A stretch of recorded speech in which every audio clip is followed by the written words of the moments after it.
Hello friends, welcome to study कर। मैं हूं आपका दोस्त प्रभाकर। डेली करंट अफेयर्स में आज हम डिस्कस करेंगे 13 सितंबर 2022 की बहुत ही महत्वपूर्ण प्रश्नों को।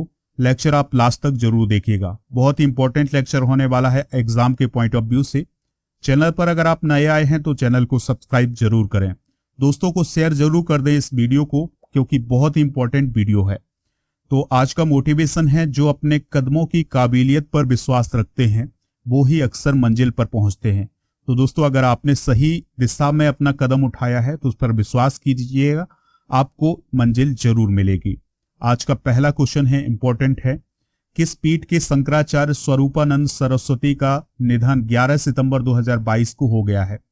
तो दोस्तों, स्वरूपानंद सरस्वती जो थे वो द्वारका और ज्योतिष पीठ के शंकराचार्य थे, तो उनका हाल ही में निधन हो गया है। द्वारका पीठ को द्वारका शारदा मठ के नाम से जाना जाता है, ये गुजरात में है। इसके अलावा ज्योतिष पीठ को ज्योतिर्मठ के नाम से जाना जाता है, जो कि उत्तराखंड में है। तो शंकराचार्य स्वरूपानंद सरस्वती का 99 साल की उम्र में निधन मध्य प्रदेश के नरसिंहपुर में हुआ है। उनका जन्म भी मध्य प्रदेश के सिवनी में हुआ था। स्वरूपानंद सरस्वती हिंदुओं के बड़े धर्मगुरु थे और दोस्तों, उन्हें 1981 में शंकराचार्य की उपाधि प्राप्त हुई थी। 1942 का जो भारत छोड़ो आंदोलन था उसमें भी इन्होंने हिस्सा लिया हुआ था। तो ये सभी पॉइंट आप नोट करिएगा। हाल ही में जो कुछ महत्वपूर्ण निधन हुए हैं उनको डिस्कस कर लेते हैं। महारानी एलिजाबेथ द्वितीय का निधन हुआ है, जो कि ब्रिटेन की महारानी थी। शंकराचार्य स्वरूपानंद सरस्वती को तो हमने डिस्कस कर लिया है। इसके अलावा कर्नाटक के मशहूर गायक टीबी शंकर नारायण का भी निधन हुआ है। भारतीय मुक्केबाज बिरजू साय का भी निधन हो गया है। अगला प्रश्न है, किबीथू मिलिट्री कैंप किस राज्य में है जिसका नाम जनरल बिपिन रावत के नाम पर रखा गया है? आंसर है अरुणाचल प्रदेश। तो दोस्तों, किबीथू मिलिट्री कैंप का नया नाम क्या हो गया है? General Bipin Rawat military garrison हो गया है। दोस्तों, जो किबीथू मिलिट्री कैंप है यह अरुणाचल प्रदेश के LAC यानी लाइन ऑफ एक्चुअल कंट्रोल के बेहद ही नजदीक है। अब इसको जनरल बिपिन रावत का नाम क्यों दिया गया है? क्योंकि जनरल बिपिन रावत ने 1999 से 2000 तक कर्नल के रूप में अपनी बटालियन 511 गोरखा राइफल्स की कमान संभाली हुई थी, तो इसलिए उन्हें सम्मानित करने के लिए यह इनाम दिया गया है। दोस्तों, जनरल बिपिन रावत के बारे में बात करें तो यह भारत के पहले CDS थे, यानी चीफ ऑफ डिफेंस स्टाफ। इनका निधन 8 सितंबर 2021 को एक हेलीकॉप्टर दुर्घटना में तमिलनाडु में हुआ था। उसमें उनकी पत्नी और अन्य 12 सैनिक शहीद हो गए थे। दोस्तों, मरणोपरांत उन्हें पद्म विभूषण से भी सम्मानित किया गया है 2022 में। तो ये सभी पॉइंट हैं, मोस्ट इंपॉर्टेंट पॉइंट है, इनको नोट कर लीजिएगा। बात आई है अरुणाचल प्रदेश की। तो अरुणाचल प्रदेश की बात करें तो ईटानगर उसकी कैपिटल है। और दोस्तों, उसके पड़ोसी देश कौन कौन से हैं? भूटान है, चाइना है, इसके अलावा म्यांमार भी है। ठीक है। और यहाँ की राजकीय भाषा क्या है? अंग्रेजी है। राजकीय पक्षी है ग्रेट इंडियन हॉर्नबिल। और यहाँ पर जो खेती की जाती है वो बहुत ही महत्वपूर्ण खेती है, झूम खेती की जाती है। पहाड़ी इलाका है, इसके कारण यहाँ पर झूम खेती बहुत ही फेमस है। इसी राज्य को नेफा के नाम से भी जाना जाता था। जो लोकसभा सदस्य हैं वो 2 हैं यहाँ पर, राज्यसभा सदस्य 1 है और विधानसभा सदस्यों की संख्या 60 है। वर्तमान में चीफ मिनिस्टर कौन है? पेमा खांडू हैं। राज्यपाल कौन है? BD मिश्रा हैं। और अरुणाचल प्रदेश की नदियां कौन कौन सी हैं जो कि फेमस हैं? सियाग, लोहित, सुमश्री और दिबांग, ये सभी नदियां जो हैं महत्वपूर्ण नदियां हैं। यहाँ का राजकीय पुष्प क्या है? आर्किड है। तो ये थी जानकारी अरुणाचल प्रदेश से रिलेटेड, इसको आप नोट कर लीजिएगा। अगला प्रश्न है, फोर्जिन metal Nripendra Rao and Penner story नामक पुस्तक के लेखक कौन है? तो जो पवन सिंह लाल हैं उन्होंने इस पुस्तक को लिखा हुआ है। पवन सिंह लाल की बात करें तो वो मुंबई के एक लेखक हैं और 2016 में उन्हें सिटी जर्नलिस्ट एक्सीलेंस अवार्ड से सम्मानित किया गया था। ठीक है। हाल ही में कुछ महत्वपूर्ण पुस्तकें भी चर्चा में रही हैं, जैसे सौम्या सक्सेना की डिवोर्स एंड डेमोक्रेसी पुस्तक, सूबेदार मेजर योगेंद्र यादव की the hero of tiger hill famous रही है, और विश्वनाथन आनंद की मास्टर माइंड नामक पुस्तक भी फेमस रही है, चर्चा का विषय रही है।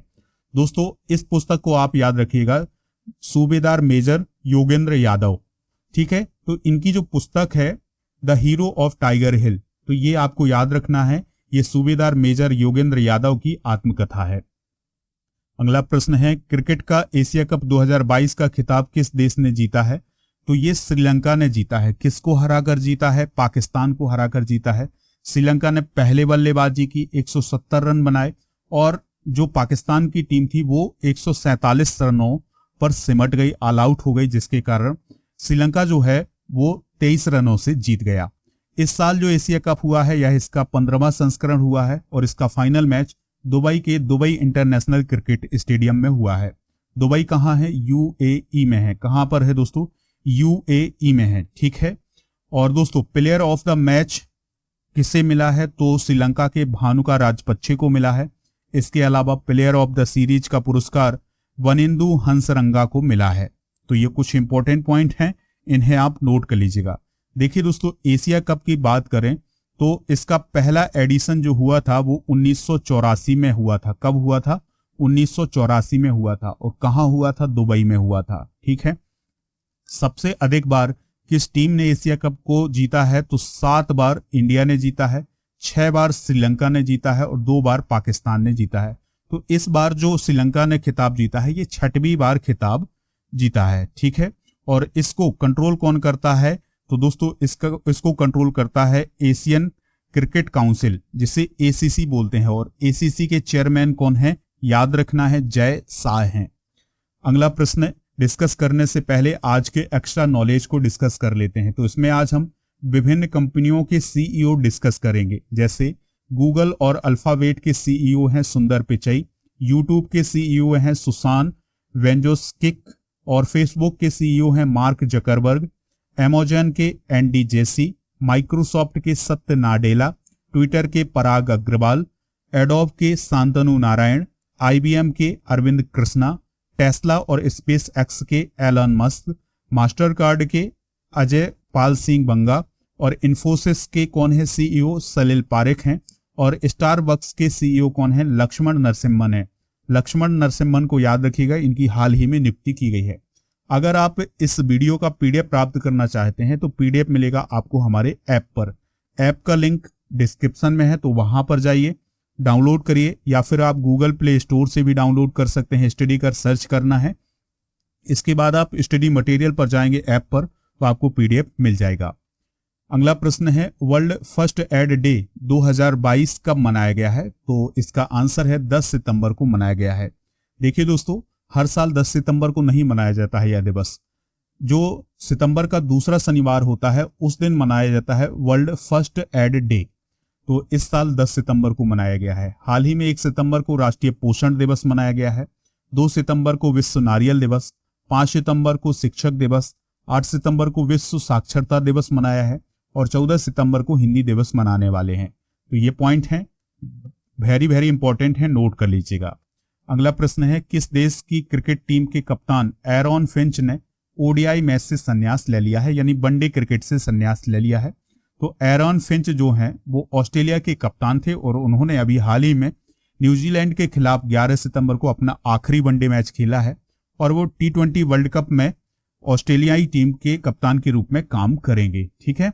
और जो T20 वर्ल्ड कप है ये 16 अक्टूबर से होने वाला है ऑस्ट्रेलिया में ही।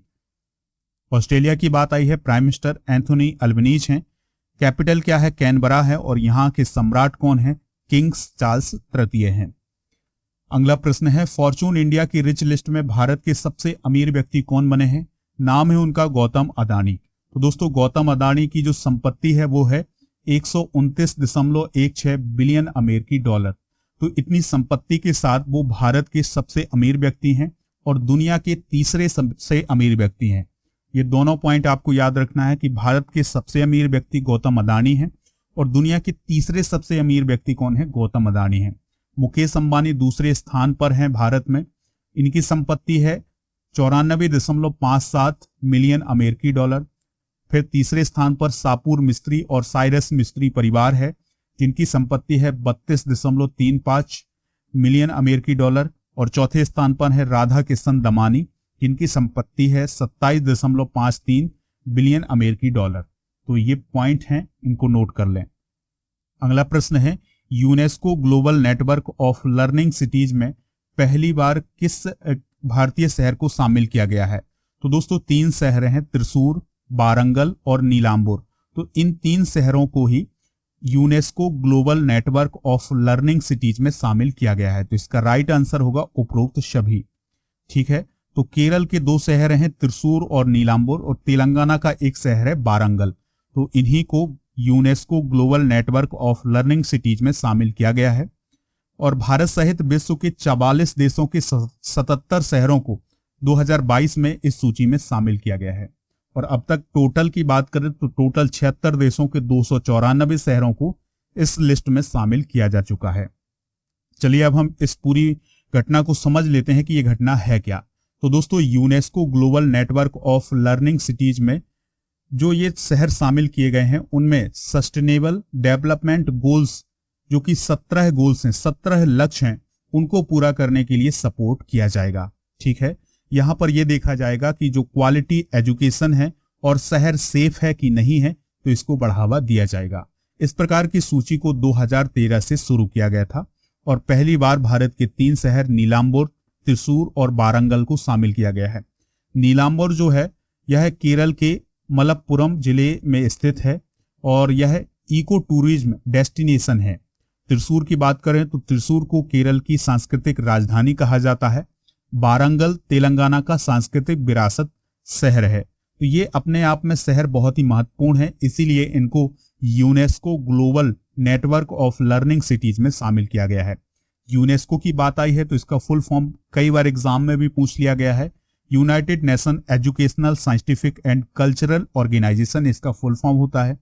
स्थापना 16 नवंबर 1945 को हुई थी। मुख्यालय पेरिस, फ्रांस में है। ठीक है, अगला प्रश्न है मानवाधिकार के लिए संयुक्त राष्ट्र उच्चायुक्त किसे नियुक्त किया गया है?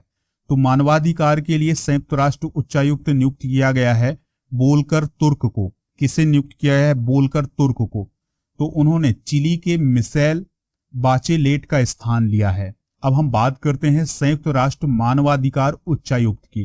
तो दोस्तों, यह जो हाई कमिश्नर होता है यह एक प्रमुख अधिकारी होता है जो संयुक्त राष्ट्र में जो मानवाधिकार हैं उनके लिए बोलता है। ठीक है, जो ह्यूमन राइट्स हैं उनकी आवाज उठाता है और मानवाधिकार तंत्र को मजबूत करता है, समानता को बढ़ावा देता है और भेदभाव को कम करता है। ठीक है दोस्तों, यह कार्यालय 1993 में बनाया गया था।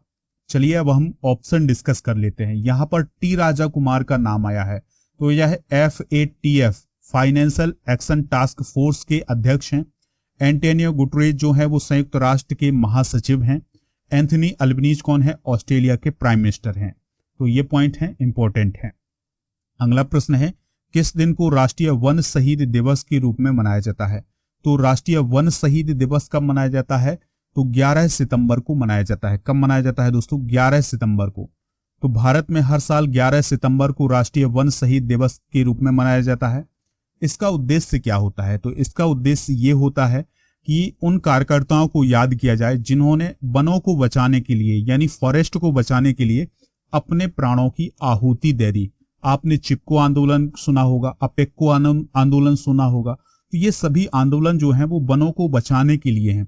इसमें कई कार्यकर्ताओं की मृत्यु भी हुई है, उनका निधन भी हुआ है। तो इन्हीं कार्यकर्ताओं को याद करने के लिए ही इस दिन को मनाया जाता है। यह दिवस 2013 से पर्यावरण मंत्रालय के द्वारा मनाया जाता है। ठीक है, तो ये इंपॉर्टेंट पॉइंट है। ये आज के बहुत ही महत्वपूर्ण करंट अफेयर्स के क्वेश्चन थे। अब आपसे एक क्वेश्चन पूछा जा रहा है तो उसका आप जवाब कमेंट में दीजिएगा। ट्विटर के CEO कौन है? ठीक है, तो अगर आपने ये लेक्चर बहुत ही ध्यान से देखा है, सुना है, तो आप इसका जवाब कमेंट बॉक्स में जरूर देंगे।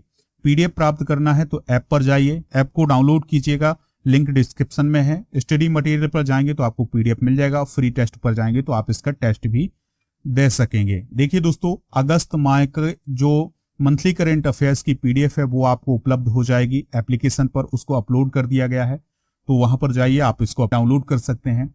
और जो हाल ही में नियुक्तियां हुई हैं इसका PDF है। इसके अलावा साइंस के जो 1000 से अधिक प्रश्न है इसका भी PDF आपको मिल जाएगा। तो ये सभी PDF डाउनलोड कर लीजिएगा। लेक्चर पसंद आया हो तो लाइक कर दें, शेयर कर दें सभी दोस्तों को, सभी सोशल मीडिया प्लेटफॉर्म पर। जय हिंद, वंदे मातरम।